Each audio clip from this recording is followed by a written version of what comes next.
Social मीडियावर fake account तयार करून महिलांचे अश्लील फोटो आणि व्हिडिओ व्हायरल केल्याप्रकरणी पुण्यातील एका तरुणाविरुद्ध अकोल्यातल्या मूर्तिजापूर पोलीस ठाण्यात गुन्हा दाखल करण्यात आलाय। एका महिलेने दिलेल्या तक्रारीनुसार आरोपी आकाश कांबळे यानं फिर्यादीच्या मैत्रिणीच्या नावानं अकाउंट तयार केलं। या अकाउंटवरून फिर्यादी तसंच तिच्या मैत्रिणीचे अश्लील मजकूर असलेले फोटो आणि व्हिडिओ सोशल मीडियावर व्हायरल करण्यात आले। हा प्रकार 15 जानेवारी ते 4 फेब्रुवारी रोजी घडल्याचं तक्रारीत नमूद आहे।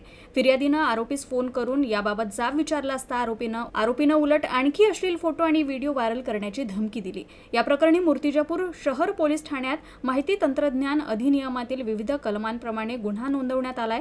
या प्रकरणाचा तपास मूर्तिजापूर पोलीस करत असून आरोपीचा शोध घेऊन पुढील कारवाई करण्यात येणार आहे।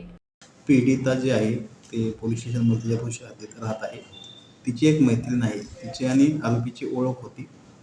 तर या पीडिताला त्या आरोपीने बनावट इंस्टा अकाउंट बनवून तिच्याबाबतचे अश्लील मेसेज तिचा फोटो वापरून पाठवले आहेत।